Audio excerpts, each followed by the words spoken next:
Many people will probably have stories about kitchen parties and going to a kitchen party where everyone was kind of expected to do something. You were expected to do a dance or tell a story or play a bit of music.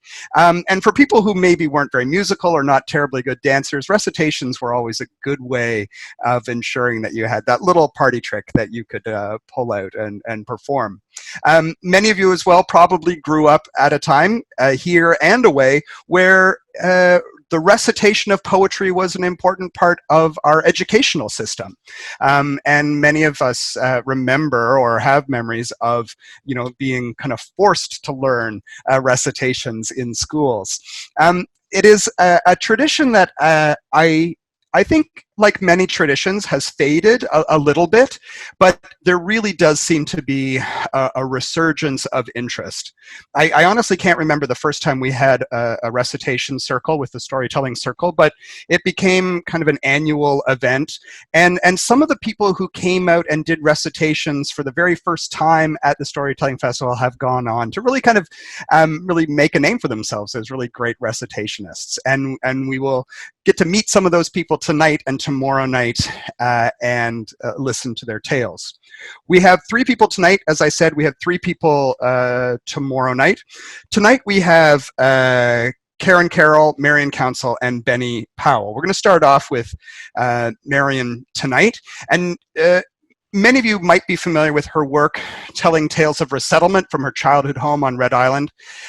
She has a performance work called Red Island Resettlement Girl, which I know has been very well received for a while now, and we're delighted to have her. Then coming up, we have a very special guest who has flown in all the way from Labrador, Benny Powell, the famous Flying Powells, a former pilot with a talent for recitations, with over 1,700 originals under his belt. And he shares stories from his family of growing up in Labrador. And then the very lovely Carroll, storyteller and playwright whose recitations call back to her family history, often celebrating the daily joys and hilarious adventures of the fabulous women of her past. So, that's it for me for now, and we're going to start off with Marion. Marion, I'm going to come over and unmute you and start your video, and we're going to turn things over to her. Okay, thanks very much, Dale and Kylie. This is a new experience for sure, and I'm delighted to be here tonight to tell you some of my stories. I grew up on Red Island in Placentia Bay. Red Island is about 12 miles offshore from Placentia, Argentia area. And it was first settled in the 1800s, and it was abandoned in the 1960s during the resettlement program. I grew up there, and it was during the resettlement program that our family moved to Placentia. Fast forward, I moved to St. John's later and got married. We had a son who loved hearing stories about my childhood. When I'd put him to bed at night when he was a little fella, he'd say, "Mom, tell me a Red Island story." So I decided to write down my stories as a keepsake for him and also to help preserve my own memories. So I'm going to share a couple of these stories tonight. Red Island had a large horseshoe-shaped harbor, and that's where most of the people lived. But our family lived outside the harbor in a little cove called Herring Cove. That harbor, at the mouth of that harbor, there was an area of large rocks, and the government wharf was built into those rocks, and it jutted out into deep water. The government wharf used to tie up there. So this story I'm going to tell you, this was not a bedroom story. Bedtime story. It was one I'd tell him during the day. I didn't want to give him nightmares because this story happened on a really stormy night in December. And to tell you the truth, it still gives me nightmares.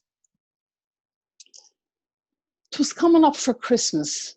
The year was 66. It was blowing a gale. There was snow and hail at Marianne and Mix. At 11 o'clock that stormy night, the steamer was crossing the bay.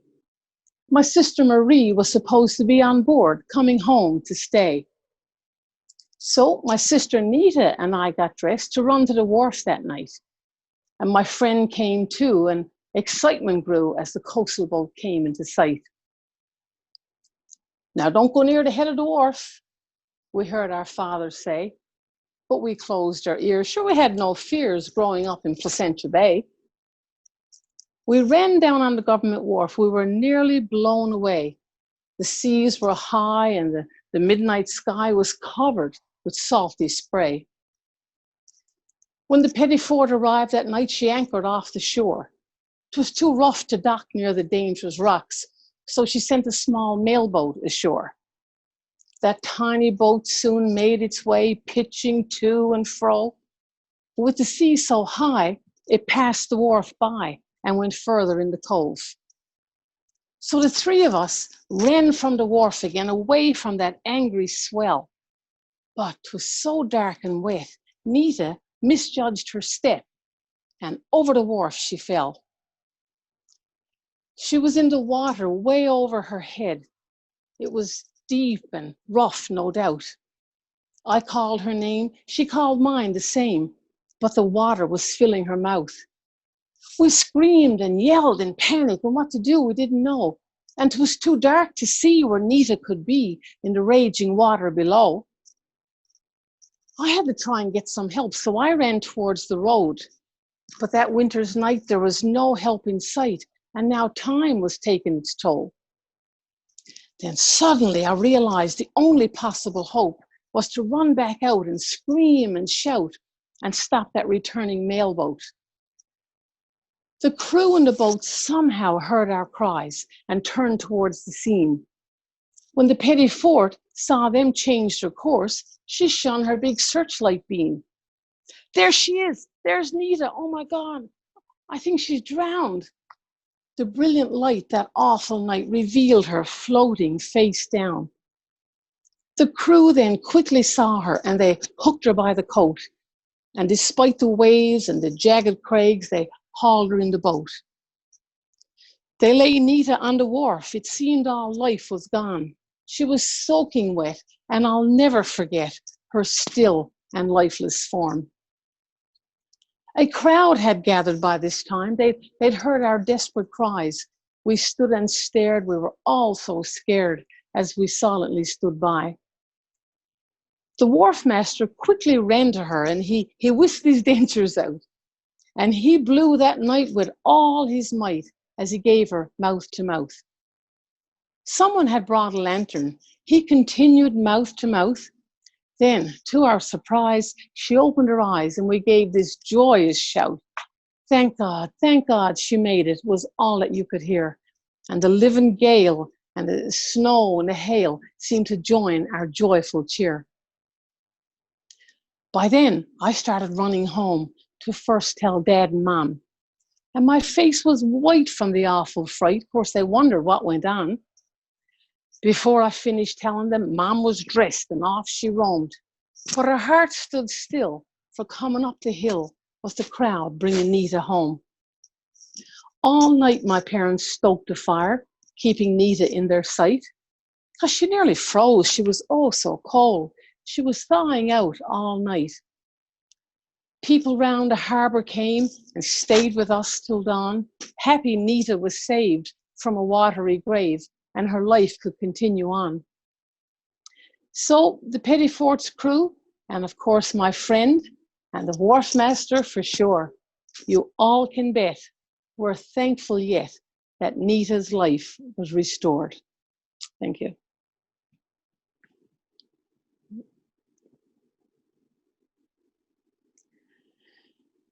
So now you know why I don't tell it as a bedtime story, or I didn't tell it as a bedtime story.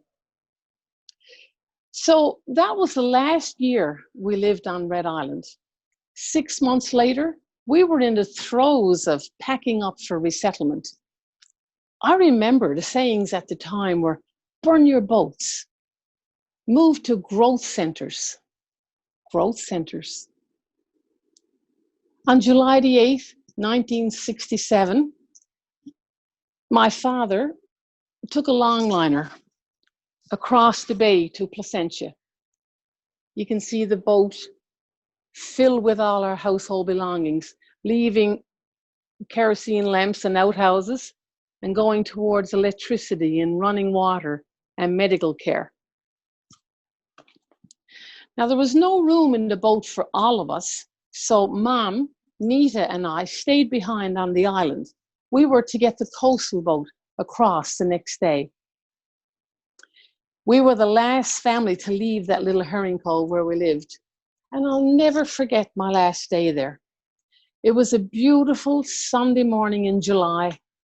The herring cove was warm, it was sunny, and it was so quiet. About an hour before the boat came for us, I couldn't find Mom anywhere. I was looking for her, I was singing out to her. I was really getting concerned because the boat would soon be here. Where was she? From the edge of my father's wharf, I could see the lone, bent figure of my mother. She was sitting on a grey, barnacled rock overlooking the waters of the herring cove. She was crying.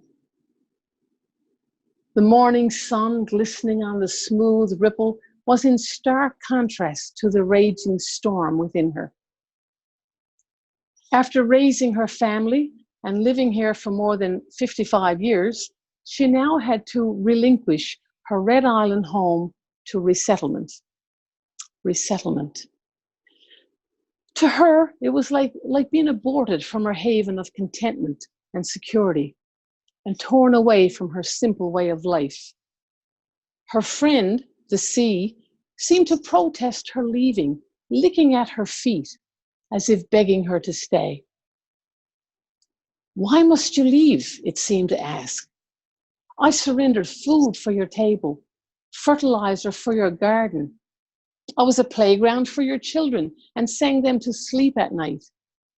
I soothed you, I bathed and caressed you. I even hold your tears. Her relationship with the sea was always bittersweet. She had a profound respect and love for it, but cursed it if it took her relatives or friends. This was the last time my mother could go to her favorite spot in the cove. In the past, she had spent many hours there. She would knit and sing as she waited for my father's boat to come in from fishing. As her sobs traveled across the quiet cove, I watched her raise her head and gaze out over the horizon. It was once a stage for her dreams and her fantasies, but now it was foreboding and uncertain. Because where would this new life take her? Would she still have her old friend, the sea, to tell her secrets to? Would she have a garden as rich and as full as the one she grew with such pride on Red Island? What storms awaited her?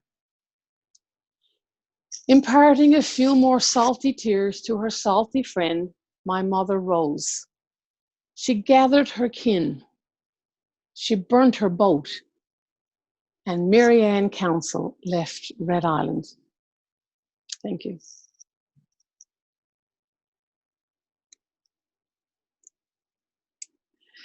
So as time passed, I got further and further away from island living, and I integrated into a more modern way of living. But every now and then, I get a small reminder that I did grow up on a small Catholic island in Placentia Bay. I'm just going to give you one example. Long before cash machines and pins and debit cards, when flying off to foreign lands, you had to be on guard. Most people would take traveler's checks and very little cash. And if your checks were lost or stolen, well, your trip could be ruined in a flash. One day, my friends asked me to come on a trip to the Caribbean. Sunny Barbados, the sun, sand. To me, it was a dream. So we packed our bags and made our plans, and here we were, all set. Then off we went to the local bank to get our traveler's checks. I went up to the teller and laid my money down. I'm here to get some traveler's checks. You see, I'm leaving town. The teller, smiling, said to me, sure, what denomination? I smiled back and said to her, "Oh, I'm Catholic persuasion." Well, the teller's face soon lost her smile. Her jaw dropped to the floor, and my two friends behind me let out a hilarious roar. One friend came to my rescue as she tried to catch her breath, and between the laughs, she said to me, "She means what size traveler's checks?" Well, my face was suddenly crimson, but I tried hard to pretend that I was not embarrassed. Oh, 50s, 20s, 10s. Well, we made it to Barbados, but you can surely bet I never, ever asked again for Catholic traveler's checks. Thank you very much. Hello. Hello, Benny. Yes, how are you doing? You were saying to me before we started that you're used to doing recitations in the shed. Yeah, like when I was a small boy growing up in Charlottetown and Square Islands, I certainly enjoyed the old people telling poetry, especially on a Sunday night and that, because back in those days, no fishing communities, nobody fished where I came from on Sunday. And we'd be I'd really be interested in hearing the old timers tell those Robert W. Service recitations, and my father wrote a lot of poetry, and I certainly enjoyed my father reciting the scattered one, and I guess that's what got me into it. Are you still there, Dale? Yep, I'm still here. Yes. So let's have at it then. Let's hear one from one of yours. The first one I'm going to tell is about how my father left Carbonear in 1936 at the age of 15, and came down to Labrador in 1936 and fished in a little fishing community called Charlottetown, or Square Islands rather. And he fell in love with Labrador, and he met my mother, and he married her. She was a Labrador lady, and in 1950, my father became a trapper. Then in the wintertime, he trapped and fished in the summer, and he started a little town called Charlottetown, Labrador. I asked him one time how he started Charlottetown, and he told me it was, back in those days in the little St. Michael's Bay, like a lot of communities along Labrador and Newfoundland, there's a few families here and there where everybody trapped, and that'd be a family to one part of the bay, and another part of the bay would be somebody else. 2 or 3 more families which had their own little trapping grounds, but nobody had any education because no teachers in those days, and Dad wanted he wanted his family to have a bit of education and that, so he tried to start one community, get enough people together that they could start a town big enough that the government would bring a teacher in. So this first one I'm going to tell is called Our Little Hometown. It's about how the trials and tribulations of starting the little town called Charlottetown. This is how it goes. Somewhere on a rugged coastline where the waters they enter the bay, and amongst the beauty of the Northland was a spot where I settled one day. We lived from the land and the water. We trapped and we hunted all day. And at night, by the light of the candle, we prepared for another long day. We longed for the hours of springtime when birds flew high overhead and game laws were made by the trapper who only killed for food that he needed. Now the great world's war was over and cities being rebuilt again, while here on a rugged coastline, the Stone Age had just begun. We knew nothing of life in the city. Education was far from our door. Our mail had arrived at springtime, making Christmas cards quite old. One day, far out on the trap line, somehow 2 trappers they met, and they talked of their little home families and a future that held nothing for them. Still in their little log cabin, 2 trappers had no time to sleep. They planned for a brighter tomorrow. Their trap lines they now must forget. We talked to our government member. We pleaded for help in some way. A sawmill, a school for our children. He ignored us and then walked away. Now the summer months, they were passing, dark clouds seemed to cover the sky. Would there be any hope for the trappers, and could they make it on their own somehow? When leaves begin to fall from the branches at the foot of that old mountain brow, trappers with buck saws and axes made a start to our little hometown. and through some mother's prayers who had children for years, now had a school to go. One day we were glad as this letter we had. We read it, and those words it did say, "You must mark your landing spot with little tree tops, for your mail will now reach you by plane." At the Gander airport where the mail they did sort, and they placed it on board of the plane. And the man at the controls was old Gunner we knows. He flew in the wars of the past. With his plane airborne and the motor slowing down as he headed for that land far away, with headwinds and snow and the ice cap below, he thought he would reach us that day. He circled our bay just 6 miles away, but still, our town was out of sight.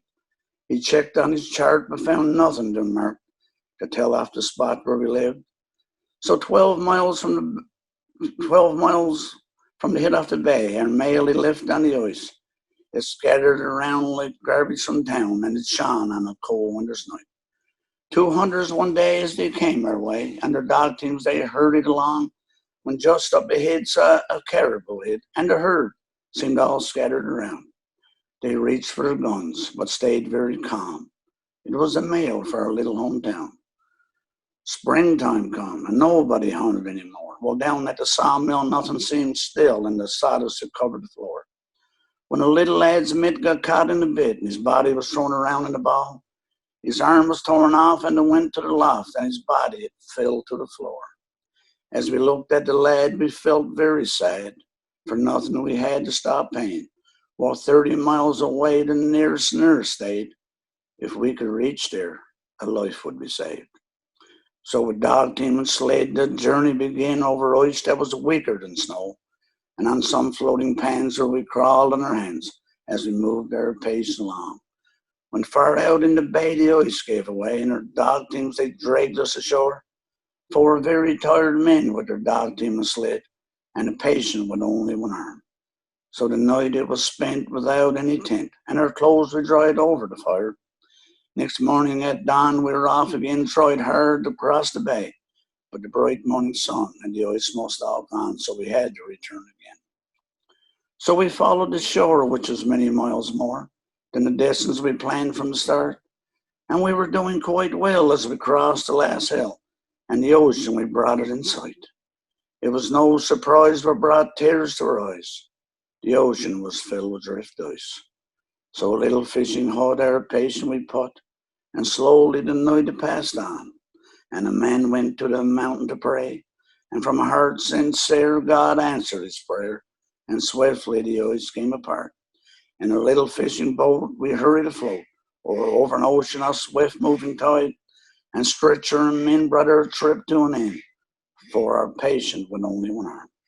Now the price that we paid for the life that we saved was the life that we lived long ago. It's called our little hometown, that one. And I guess I should tell one about my great-grandfather's old house up the head of the bay from Charlottetown. St. Michael's Bay was an old house, and my great-grandfather was an old trapper, an old fur trader. And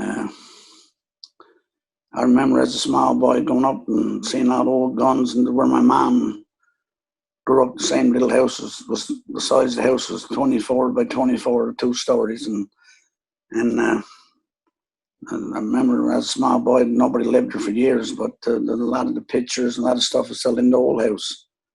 So this one's called The Old House. It was back in the days of fur trading. John Campbell, his life just begun, made friends with the mountaineer Indian and started to build his new home. Now that old house, it stands a memory of those days and those years long ago when Mom and Dad gave all that they had to keep hunger away from their door. If you turn back the pages of history, their names you'll find written in gold.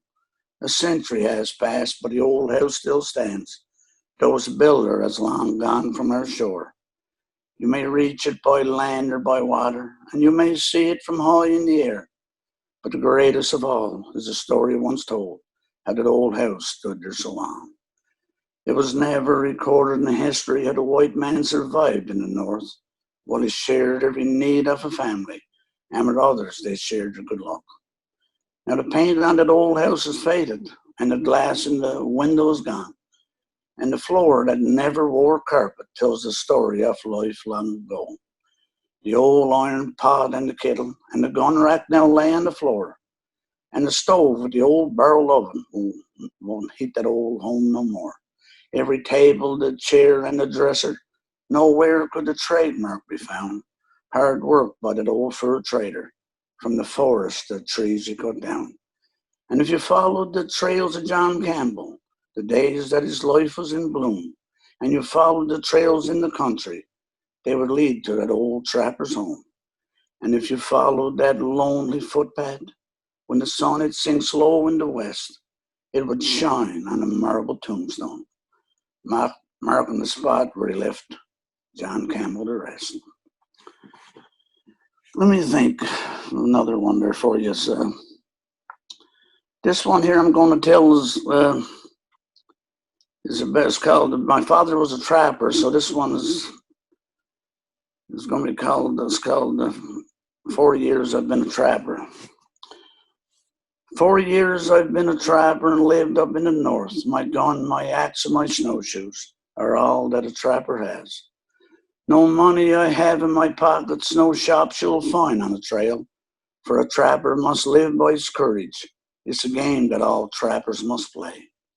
When I left my home on the island, I was only just a kid, and the government had told us all industry was dead, and 85,000 newfies on welfare must be fed. One day as I stood by the seashore, I was feeling oh so sad. No way to earn my living on the island of Newfoundland. So I traded my home on the island for a little log cabin up north, and there by the light of the candle, I'd put on my caribou scarf. 40 years now I've spent in this Northland, with its freedom I challenge to all. I never think of retiring or returning to my homeland again. And if ever you should ask me the question, oh, why did you settle up north? I could easily give you the answer, telling about just one hard time I had. For 16 days it was storming, the snow it was falling so fast. My food it had to be rationed, and I knew it just would not last. I counted the miles to the river, and I counted the miles to the bay. 12 times I lunched with only hot water. Each time I built a tighten in. Still many miles from my cabin, and still I was searching for food. My snowshoes seemed to get heavy. My gun seemed to fire its last shot, and the axe that I used to get firewood only added weight to my back. Still many miles from my cabin, and still I was searching for food. And I knew at my little log cabin, my wife was still waiting for me. Thank God I see the light burning. Once more the lone trapper makes home. Life in this Northland's rugged. You live with the ice and the snow. My wife lived a life of long waiting because her dad too was a trapper, you know. So if ever you should feel you're unhappy and you live in some big city or town, just remember life in the Northland and the trappers that made it their home. Well, I think I'll tell one more. This is one I wrote. It's called The Big Gaffer. It's a Square Island tale. When I was young, I remember on the old stage heads, some days between the guys going out fishing, they'd always be telling stories. And one fellow would always try to outdo the other guy with a tall tale. So this one I'm going to tell now is about, it's called The Big Gaffer, the Square Island tale. Now, I can't sing very good. I can't even carry two in the bucket, as they say, but I'll try this one the way I got it wrote and just start off with a little bit of singing.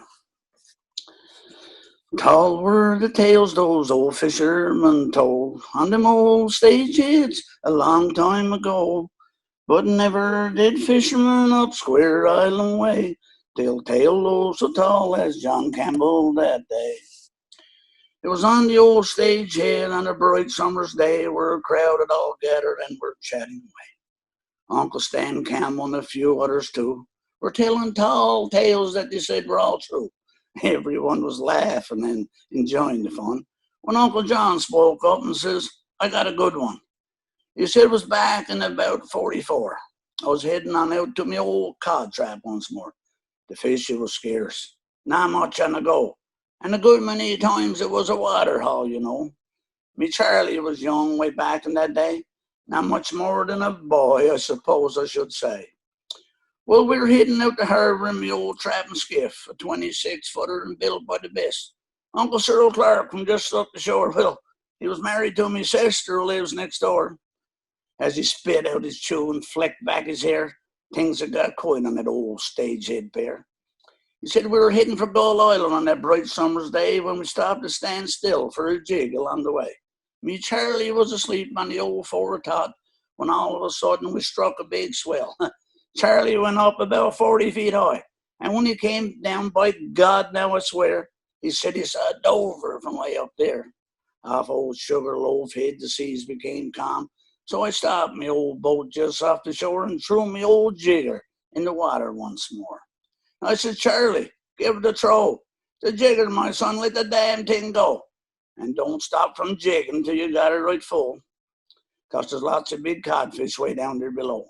So he threw out a jigger with the old two-pronged claw, and I was catching nothing, only sculpins that day, when all of a sudden I heard Charlie say, Dad, I got a big gaffer, and he's going to get away. So I grabbed his old jigger line and pulled with a groan, and all of a sudden I says with a moan, "You start to move, Charlie boy, so we'll tow it on home."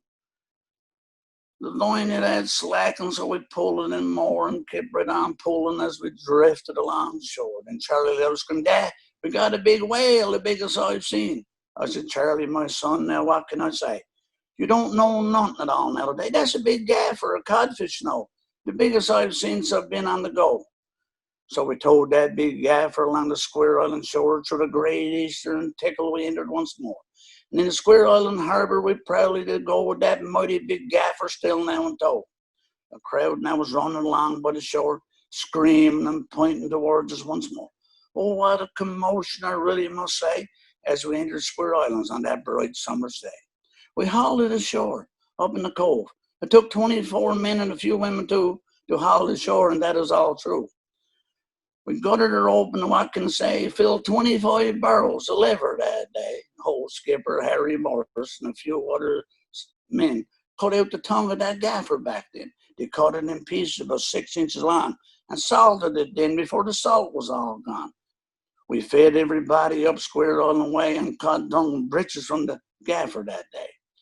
We sent down a barrel, or maybe it was two, when the salmon collected till Triangle is through. And Marion Williams, God bless her old soul, she was feasting on breeches for a good mother's soul. And the cheeks from the head of that gaffer so big it fed George's Cove and Ship Harbor too, and plenty left over for the Snug Harbor cruise. My eyes started popping, I was only a boy, as I listened to John Campbell till his tail oh so high. He winks at me slyly, then he says with a grin, "Top that one off, Stanley, and we'll call it a sin." Yes, tall were the tales those old fishermen told on them old stage heads a long time ago, but never did fishermen up Square Island way tell a tale oh so tall as John Campbell that day. Well, I guess that's about it, folks. It's about 15 minutes, I think. Thanks, Benny. That was amazing. Okay, thank you. That was great. Thank you. Benny Powell, thank you very much. And our third recitationist for the evening, Karen. I've got you there, I think, now. Yep. Perfect. Well, welcome. Thank you very much. What wonderful stories. What a codfish. Boy, oh boy, that's a fabulous. So I tell a lot of stories of my family, not all, but some. And, you know, I've sort of been thinking lately, since I'm doing this gig, how I write them. And it's really sort of an organic sort of a thing for me. So for the first one I'm going to talk about, it's one of my earliest memories, actually. I was only a toddler in the wooden playpen in our old saltbox house out in Carabinier, on the north side of Carabinier. And I can remember my mother doing the laundry, you know, with the wringer washer. So for this particular one, I wrote it a few years ago, I kind of, polled the audience. I have 7 brothers and sisters. At that time I did anyway. And I kind of sent out an email to say, like, tell me about Mom doing the wash, you know, and like, what did she do? And do you remember? And do you remember what kind of a a wringer washer was, what was the model, and what was the name of the washer, and what did she do? What do you remember about it? And then taking those little bits and pieces from my brothers and sisters, and then sort of my own memories, I kind of cobbled that together and made a recitation. So for me, I write all over the place, really. I at some point in time, I sit down with my iPad and put the words down. But I could be writing a recitation while I'm walking my dog, and I could be, doing it while I'm doing 5 or 6 other things. It's one of those things that sort of comes to you, or comes to me. It has for a long time. So this one, I've done it a lot. I apologize to anybody who's heard it so many times. They're sick of me doing it now, because I do like it, and I do it a fair bit. And so it's called The Clothes on Mother's Line. And I hope you enjoy it. And lots of people of a certain age would have similar memories of their mother doing the wash in the old wringer washery years ago. So here it is, The Clothes on Mother's Line. The clothes on Mother's line blew gently in the breeze on those days so long ago when the wind caressed the trees. Her hands so strong and sure, one finger crooked from the past, a simple golden band from a marriage that would last. The wringer washer in the kitchen hummed and sputtered on wash day. The smells of ABC and Jabex filled the house without delay. Sunlight soap and ivory snow were frequently employed. Never mind the racket. What odds about the noise? There was washing and then rinsing as she went about the chore. The sights and smells of laundry I'll remember evermore. A pot of water boiling on the wood stove at the back held the diapers for the baby when she had cleaned them without slack. There were homemade quilts and bed sheets and the shirts of boys and men. There were long johns, jeans, and dresses. There were hankies way back then. Lines of diapers white as snow in my distant memories are etched in vivid color and affixed there in the breeze. Fine day on the clothes, my maid, the neighbors would then say, for all the mothers did the same thing on the sunny days. In winter, spring, and summer, they would wash and rinse and hang. Never mind the ice and snow or the foam that might have rang. It was the hardest kind of work. No modern methods then, no bounce sheets and no dryers. No hot running water way back when. Clotheslines and clothespins and a clothesline stick you'd see to get the wash up in the breeze and dry all that laundry. Whether baking bread or cooking meals, her manner was the same. Unrushed or hurried was her way. Confidence her middle name. As she changed the diapers, fed the family, knit the mittens too, and sent us off with love and care when it was time for school. Her busy hands in all her chores, her strength and smile and grace defied the many lines of toil there etched upon her face. Oh, the stories that are written on my heart and in my mind of those simple days long gone now in the clothes on Mother's Line. So that's one example of one of the ones that I do, and that's a very sort of a nostalgic one, and it's clearly a story of my mother and all the mothers in our neighborhood where I grew up. So some of the other ones that I do, one in particular I wrote a number of years ago, and it was for a show that I was doing, I was a part of with the Out-of-Cuff concert crowd. And at that time, we were doing a show about an Irish wake. It was actually a really funny show about a man who had faked his death to get the insurance money. So it was the script of my wonderful, fabulous, brilliant friend, Irene O'Brien. So I at that time, I had started writing recitations to perform in the show. And so the subject matter was death. So it was kind of a little bit, not a real happy thing. And I do find most people like to hear, kind of lighter, funnier, happier recitations, or at least that's where I'm more comfortable doing them. So I kind of thought, well, what can I write about, you know, with death and things like that? And I thought, okay. So my father had this saying that he used to say, you know, he was a real quick wit and real funny, brilliant man.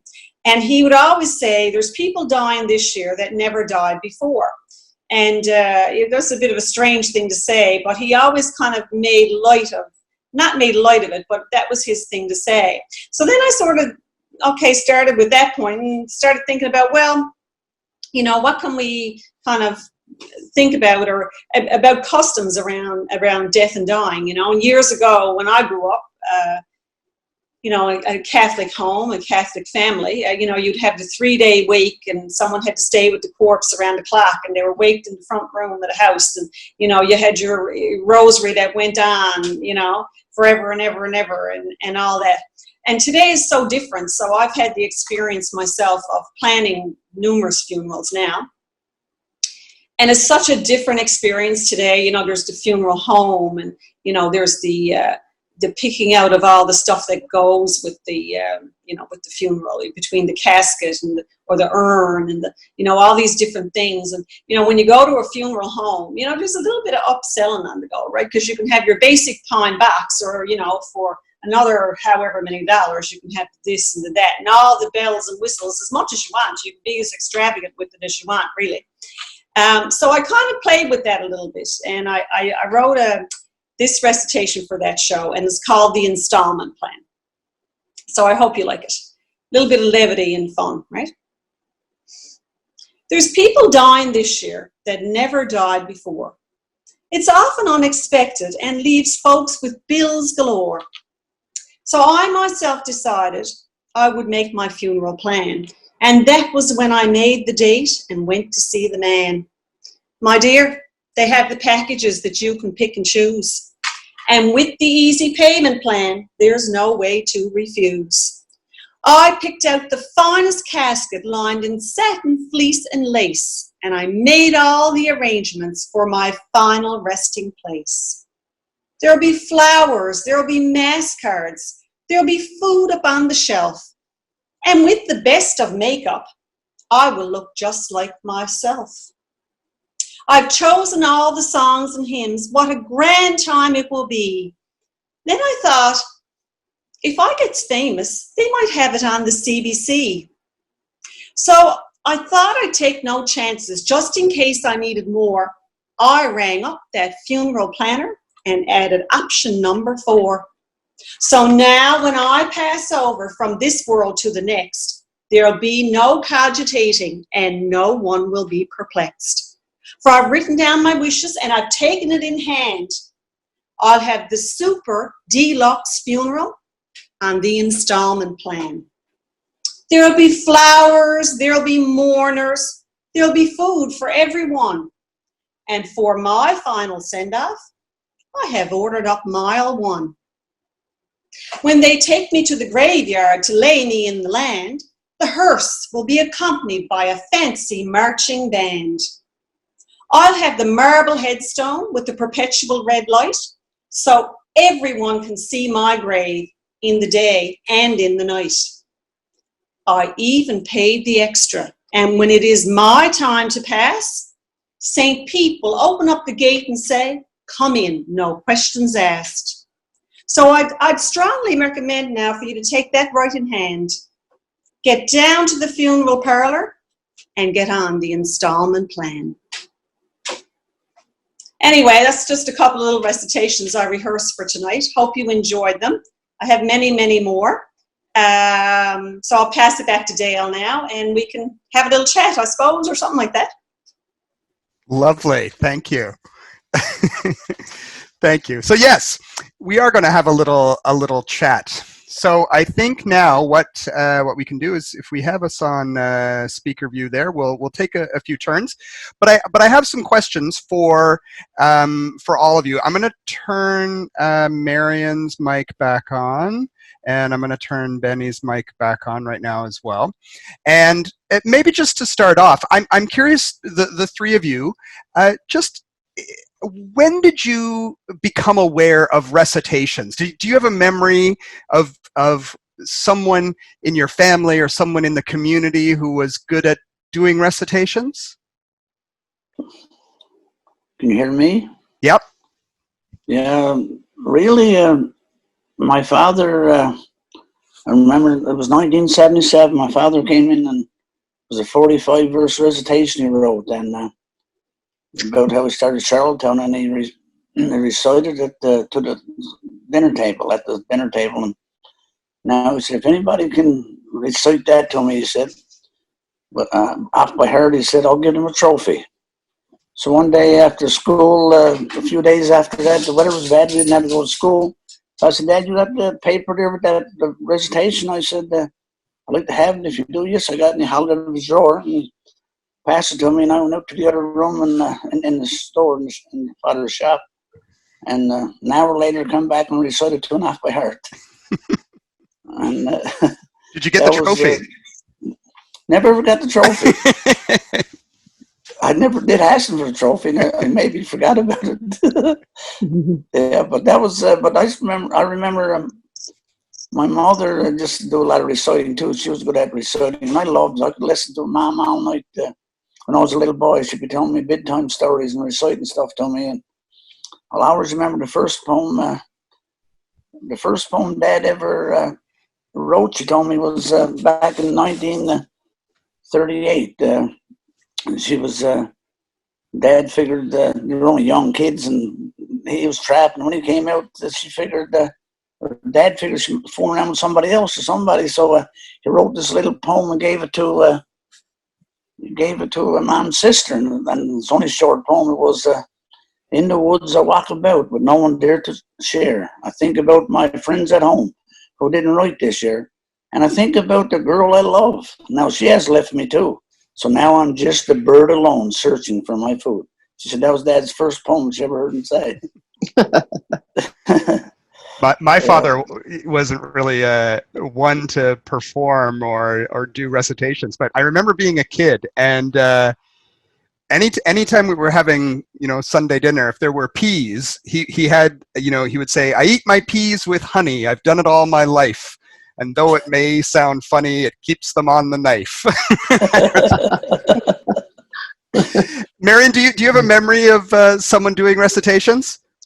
Well, my memories go back to Red Island, of course, and every Christmas, my father used to brew a keg of beer, and all the men would come out and go in a room by themselves. They'd all hold hands and sing and tell stories.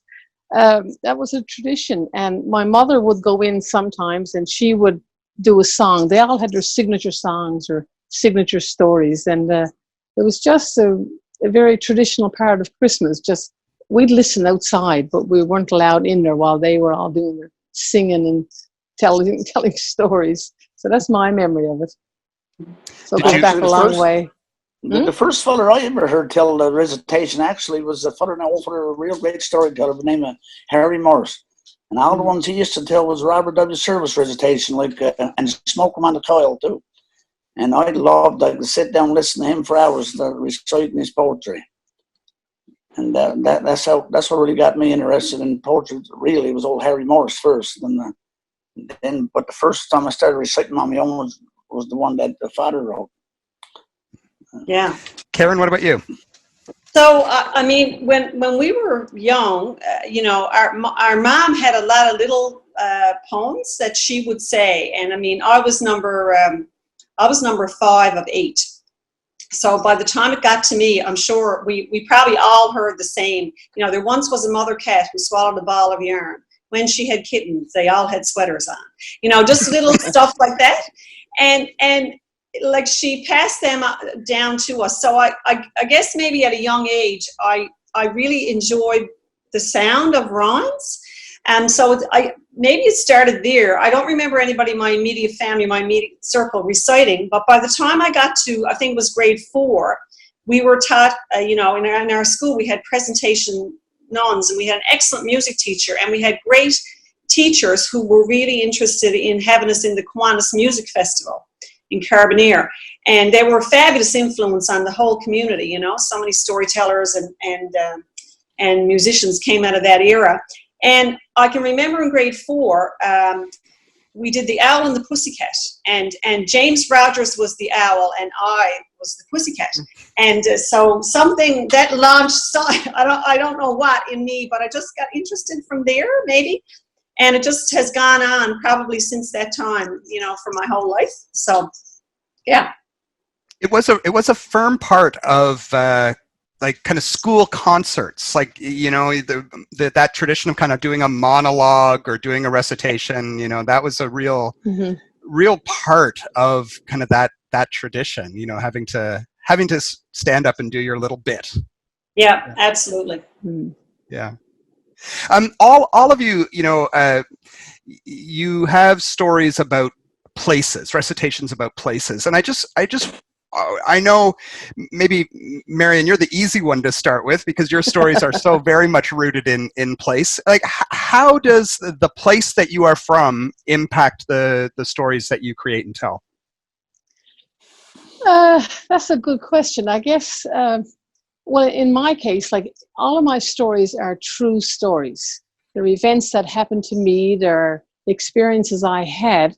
So, you know, just putting that into a recitation was the easy part because it just comes, to me anyway, it comes rather, once I get the idea, it comes really quickly. And I think that's the way it was in generations gone by. But the difference was, back then, I remember my mother, she would sing songs like the August Gale or the Tidal Wave. They were all really recitations that were put into music. And so that was a big traditional part of our growing up. So, you know, once it's kind of ingrained in you, when you want to tell a story, you use to me anyway, I use the oral traditional way of storytelling in Newfoundland, which is recitation, which is easy to do once you get the idea. Mm-hmm.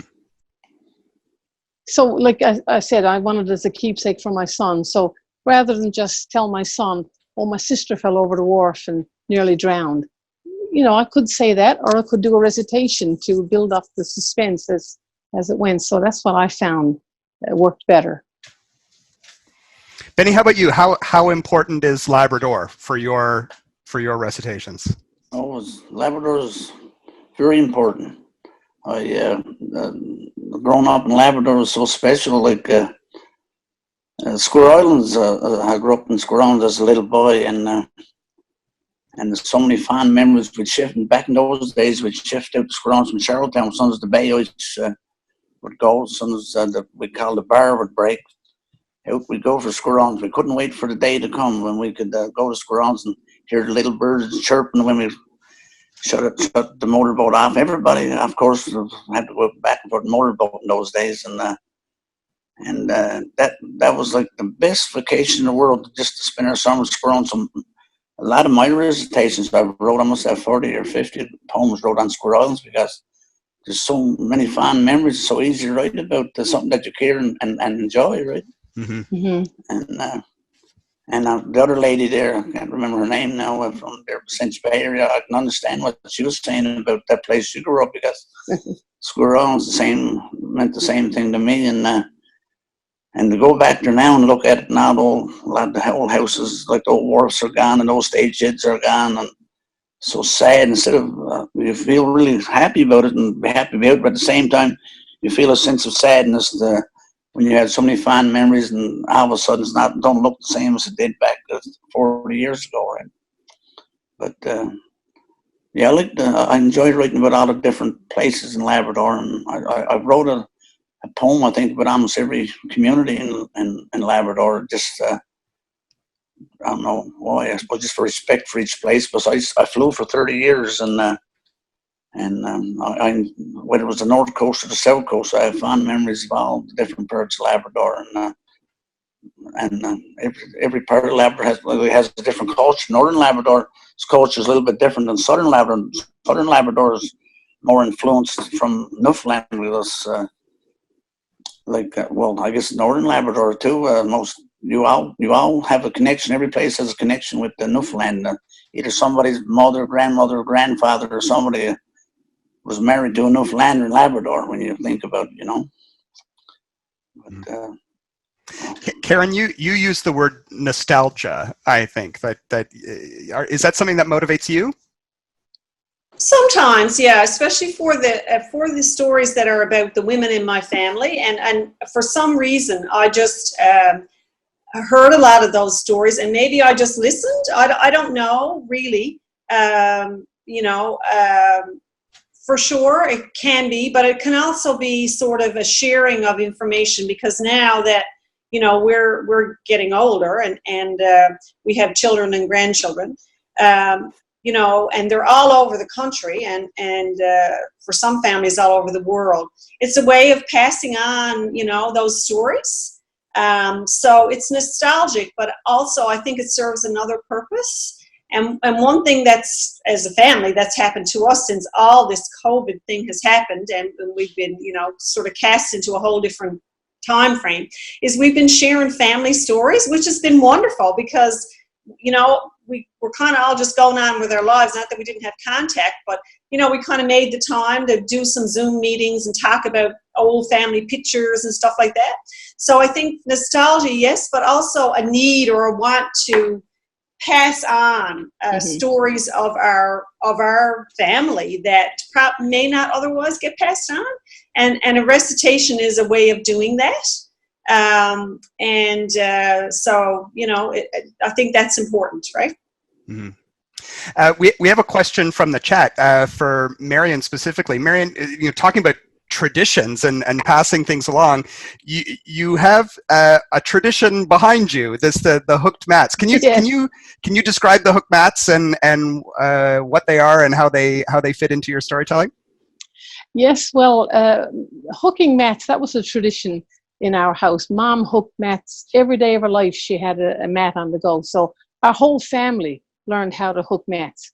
And it was something that I really enjoyed doing. So I carried on that tradition. Some people in my family still hook, but I think I do the most of it because I really enjoy it. The day we were leaving Red Island resettlement, like that moment when I found her on the point crying, like that was crystallized in my mind. I wrote about it that I read tonight, and I hooked the mat. So this came out of my imagination. I just, I didn't have a picture to go by. I just kind of drew it on burlap. So you use burlap and pieces of clothing, T-shirts, any kind of material you want, and you just use a little hook, and you hook the material up through the burlap to form a little loop. And you have a design on the burlap, and you hook the design. So, in the past, it was a necessity. You needed it for your floors, for warmth. But now we just hook it and hang it on the walls. And my mother she was amazed. She was poisoned that we would hook and put it on the walls. She wanted us to put it on the floor. And it's the same way with the other one I hooked. I hooked 3 or 4 that I used. The resettlement, like the day we were moving. That was, again, a moment that's crystallized, so I just hooked that. So I like doing it. I do it all the time, and I belong to a rug hooking group, and it's a lovely craft. We have a question from Clara Dugat. Clara, hi, nice to have you join us tonight.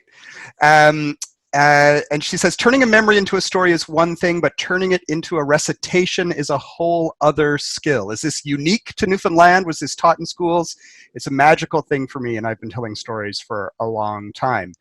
So maybe this is a good opportunity for us to talk a little bit about the process. Like, how do you create a recitation? Karen, you were talking about you might be out walking your dog and an idea comes to you. How do you get your ideas? Then how do you take that idea and turn it into a recitation? It depends on the idea. For me, it's a really organic thing. I've had all kinds of inspirations. Thank heavens, I've been given some stories, been kind of gifted stories by friends or people that I know or family members. Sometimes it's that I'm thinking about a certain memory, or it can be it can be very different for each and every one. I've done ones about funny events that have happened in our lives. I've done ones about funny events that have happened on vacation and things like that. So it's a really, it really depends on the time. And, you know, I've been asked from time to time to write one for a specific event, that, you know, some milestone event or whatever. And it's always sort of a process of gathering information and gathering little tidbits and pieces of information. I've written things and then gone back and left them for 2 or 3 years, and then just gone back to them, because it doesn't always come together for me, right? Like you put it together and you sort of massage it a bit, and you fool the words around, your rhyme, your meter, the length of it, you know, the kind of, you know, even the way you approach it, and sometimes it works and sometimes it doesn't. So it's very variable, and it's not something I've ever really consciously given much thought to before I had to prepare for tonight. Yeah. So it's like, I'd be interested to be the fly on the wall watching Gary, you know, Green talk in his course about how to write a recitation, because I could probably learn a whole lot from him, because, you know, how Gary would approach it would probably be completely different than I would, right? And I think everybody has a different approach. And we started doing story crowds earlier in the year, and you know, just other people talking about their process and how they memorize. That's a whole nother piece to it, right? Because not like, you know, telling the story, yes, you got to know it, but I mean, with recitation, it has to be that word there in order for it to flow and work for you, right? So that's a whole different thing. So I think we've got a lot to learn from each other, right? Yeah. Benny, Benny, when you're creating a story, do you write it out first, or do you think about it in your head for a while and then write it down? How do you create your stories? No, I just think about it first for a while, and then seems like if I can get that first verse part done, then after that mostly comes a little easy. But like the other lady said, that sometimes you make it stuck, you might leave it for a while, and then you come back, and all of a sudden you just flow right on through it again, and finish it up. But sometimes it's easy to get stuck. It depends on, I don't know, I can't really explain it, but this idea, somebody might say something, you might hear something on TV, but all of a sudden something comes to your head, there's some thought to your head, some old story or something pops in your head, but I normally think it out a little bit first. I got to think about it before I start writing it, and then sometimes it's good just to leave it there the next day, come back and you figure it out and side stuff, and then it might be a lot easier if you start the next day again. After you start the first day, the next day it might be much easier to continue on than it was the first when you started the recitation. I really can't explain it, I suppose, really, to you. Marion, does that sound familiar to you, that process? Yes, it really does. I mean, I've been driving sometimes, and I would think about something, and a thought would come into my mind, like the beginning of a recitation. I'm driving, so I use my Bluetooth. I call home and say it on the message manager, so that I won't forget it, you know, and then I'll pick it up and just write it from there. So that happens a lot. Yeah. Now, Dave Padden, I was pretty much I sort of forgot about recitations now a little bit for over years, and Dave Padden came down to Labrador and invited me to do a few recitations, and more or less got me back into it again, because so I got to give him a lot of credit when it comes to the recitations. And how many have you written? It's a kind of an astonishing number. Thousands, hundreds and thousands. Yes. And we're going to have, those of us who like recitations, we're very familiar with Dave. Dave's there in the chat window somewhere. There he is.